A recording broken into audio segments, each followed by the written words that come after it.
कृपया चैनल को सब्सक्राइब करें। धन्यवाद। ओम नमः शिवाय। हर हर महादेव। जय शिव शंभू। हे माता पार्वती, हे बाबा भोलेनाथ, हम सभी आपकी संतान हैं। आप हम सभी भक्तों पर अपनी कृपा सदा ही यूं ही बनाए रखें, और अगर हमसे जाने अनजाने में कोई भूल हो जाए तो उसे क्षमा करें। मित्रों, कहा जाता है कि भगवान शिव की महिमा अपरंपार है, और इसीलिए इनका एक नाम भोलेनाथ भी है। बाबा भोलेनाथ इतने भोले हैं कि वो अपने भक्तों की क्षणिक मात्र की भक्ति से ही प्रसन्न हो जाते हैं और उनकी सभी मनोकामनाएं पूर्ण कर देते हैं।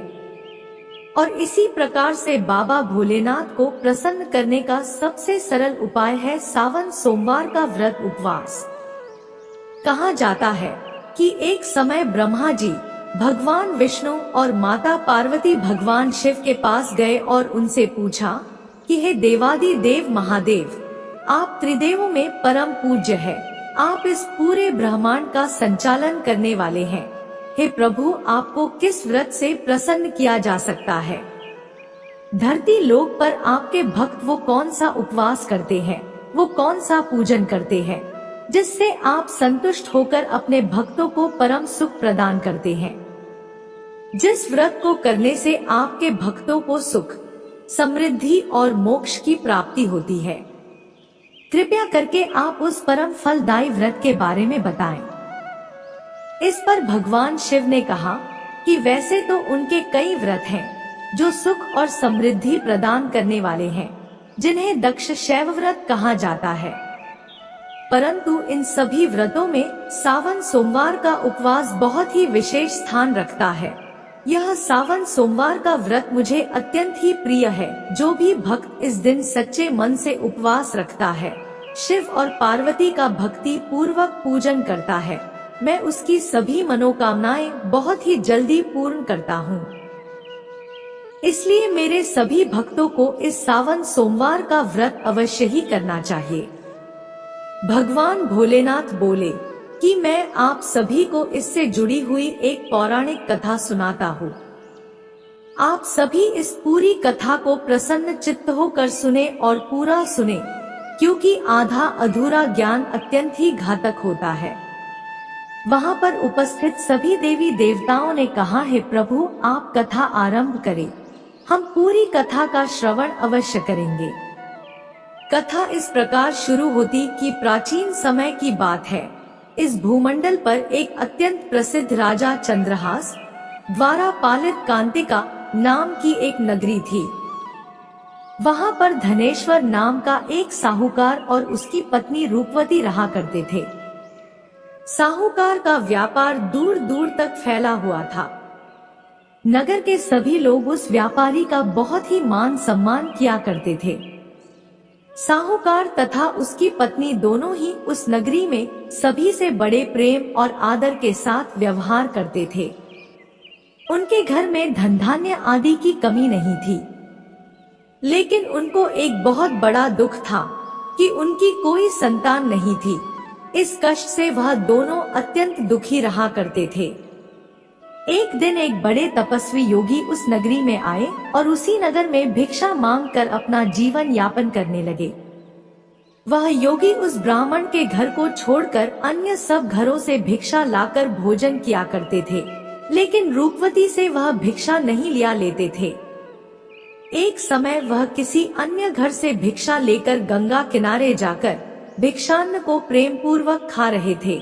तभी धनेश्वर ने योगी को देखा और अपनी भिक्षा के अनादर से दुखी होकर योगी से बोला, महात्मन, आप सब घरों से भिक्षा लेते हैं, परंतु मेरे घर की भिक्षा कभी भी नहीं लेते, इसका कारण क्या है?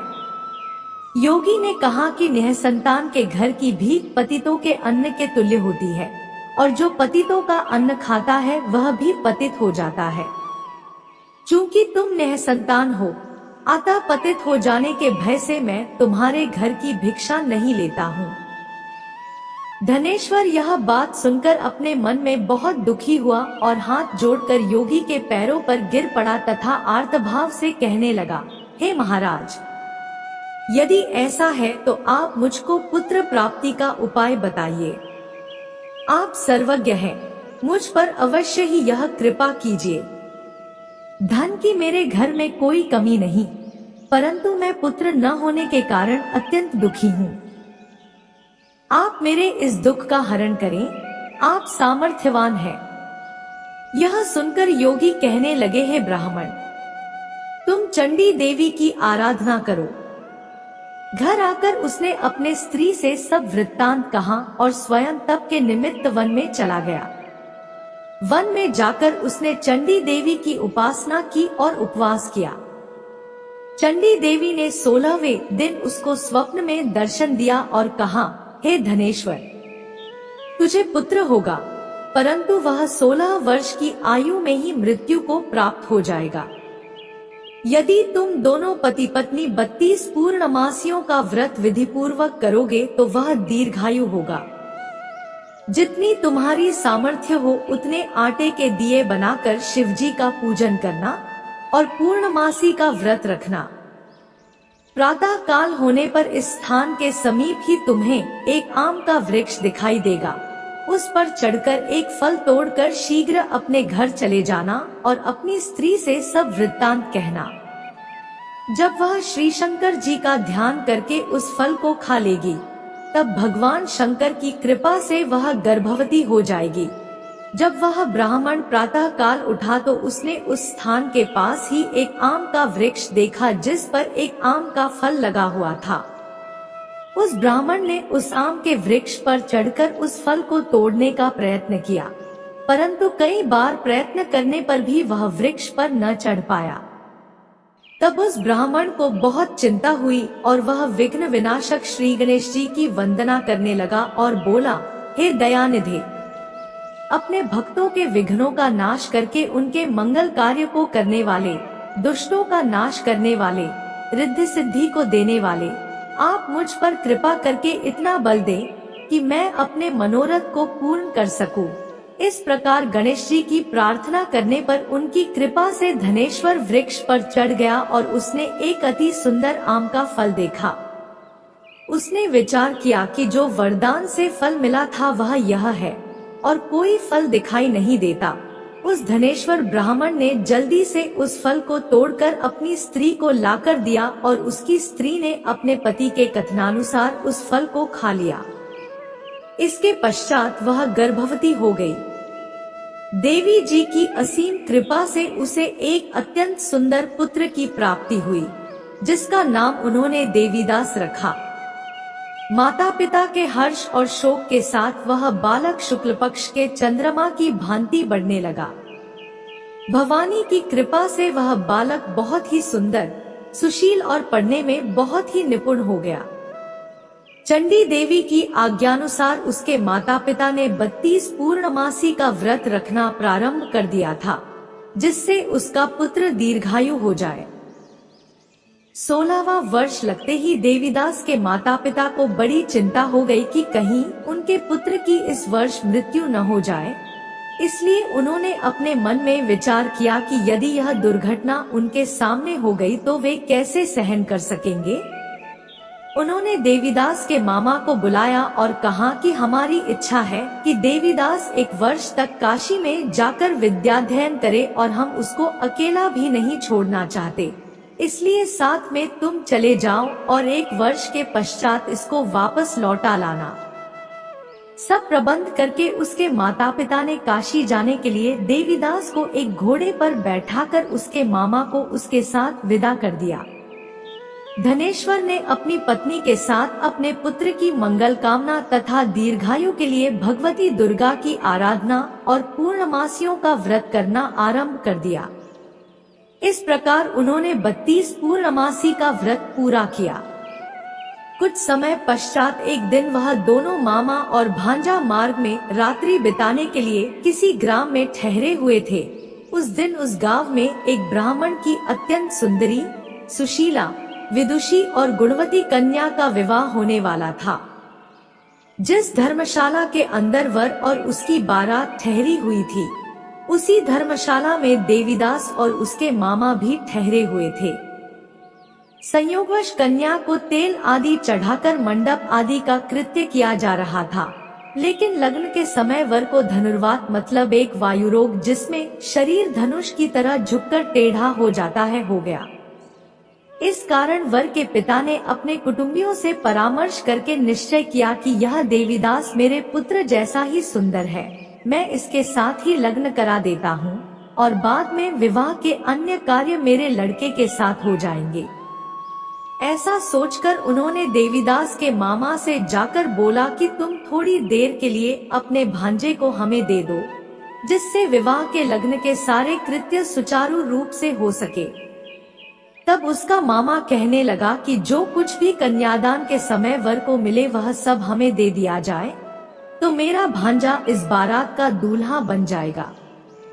यह बात वर के पिता ने स्वीकार कर ली और उसने अपने भांजे को वर बनने के लिए भेज दिया और उसके साथ सब विवाह कार्य रात्रि में विधि पूर्वक संपन्न हो गया।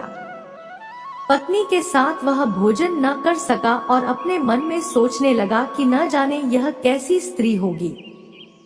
वह एकांत में इसी सोच में पड़ गया तथा उसकी आंखों में आंसू आ गए। तब वधू ने पूछा कि क्या बात है, आप इतने उदासीन व दुखी क्यों हो रहे हैं? तब उसने सब बातें जो वर के पिता व उसके मामा में हुई थी उसको बतला दी। तब कन्या कहने लगी कि यह ब्रह्मा विवाह के विपरीत कैसे हो सकता है। देव, ब्राह्मण और अग्नि के सामने मैंने आपको ही अपना पति बनाया है, इसलिए आप ही मेरे पति हैं। मैं आपकी ही पत्नी रहूंगी, किसी अन्य की कदापि नहीं। तब देवीदास ने कहा, ऐसा मत करिए, क्योंकि मेरी आयु बहुत कम है। मेरे पश्चात आपकी क्या गति होगी, इन बातों को अच्छी तरह विचार लो। परंतु वह दृढ़ विचार वाली स्त्री थी, बोली कि जो आपकी गति होगी वही मेरी गति होगी।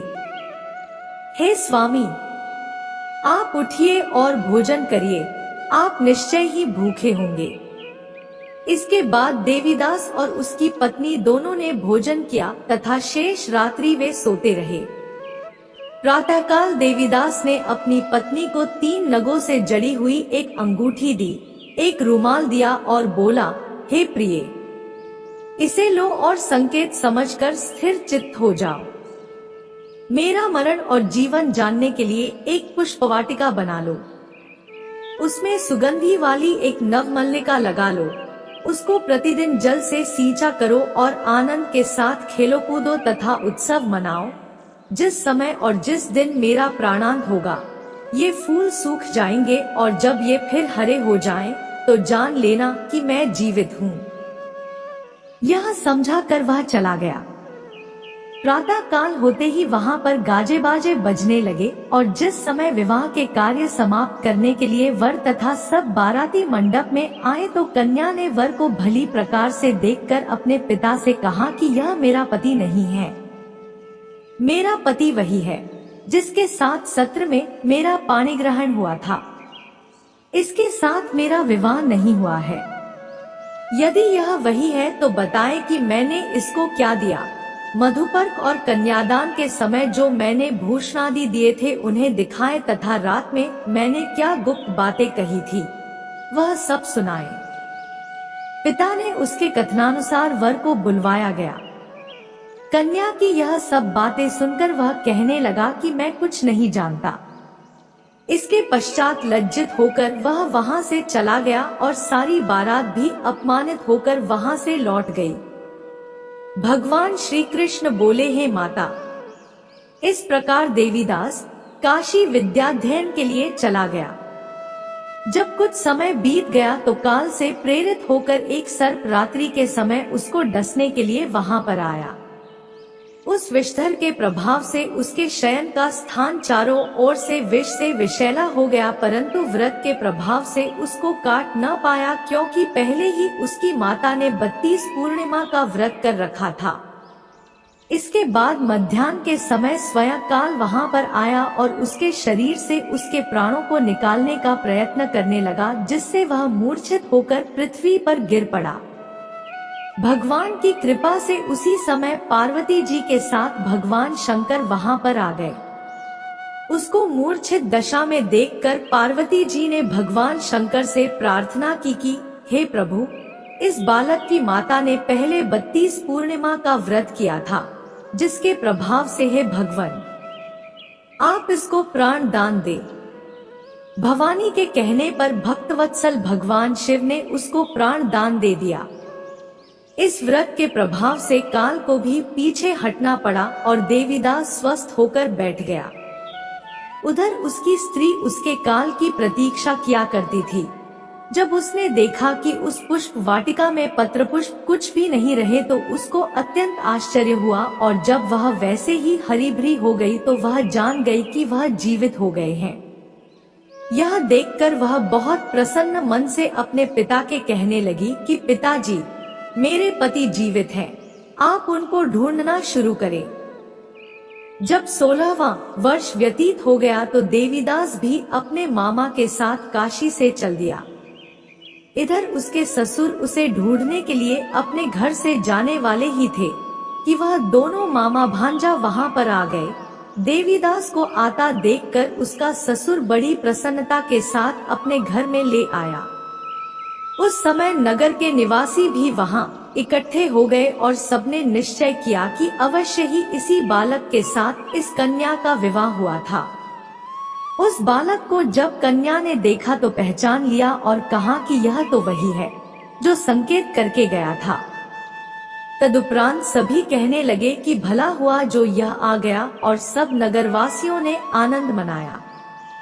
देवीदास इसके बाद अपनी पत्नी और मामा को लेकर वहां से अपने माता पिता के पास आने को चल दिया।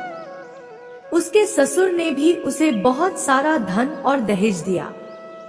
इधर साहूकार और उसकी पत्नी भूखे प्यासे रहकर बेटे की प्रतीक्षा कर रहे थे। उन्होंने प्रण कर रखा था कि यदि उन्हें अपने बेटे की मृत्यु का समाचार मिला तो वह भी प्राण त्याग देंगे। उसी रात को भगवान शिव ने साहूकार के स्वप्न में आकर कहा कि साहूकार, मैंने तेरी भक्ति और सच्ची श्रद्धा से प्रसन्न होकर तेरे पुत्र को लंबी आयु प्रदान की है, इसलिए अब तू निश्चिंत हो जा। सुबह जब साहूकार का पुत्र अपने घर की तरफ चल रहा था तो उसके माता पिता को लोगों ने खबर कर दी और कहा कि तुम्हारा पुत्र देवीदास अपनी पत्नी और मामा के साथ आ रहा है। ऐसा समाचार सुनकर पहले तो उन्हें विश्वास नहीं हुआ, लेकिन जब देवीदास आया और उसने अपने माता पिता के पैर छुए तो देवीदास के माता पिता ने उनका स्वागत किया, आरती उतारी और दोनों को अपने सीने से लगा लिया। दोनों के आने की खुशी में धनेश्वर ने बहुत सारा धन, दान, दक्षिणा आदि ब्राह्मणों को दी। इसी प्रकार जो कोई भक्त भगवान भोलेनाथ की सच्चे मन से पूजा अर्चना करता है और सोमवार का व्रत करता है तो भगवान भोलेनाथ की कृपा से उसके सभी दुख दूर होते हैं और सभी मनोकामनाएं पूर्ण होती हैं और उसका सदा ही कल्याण होता है। तो बोलिए मित्रों, हर हर महादेव, जय शिव शंभू, जय भोलेनाथ।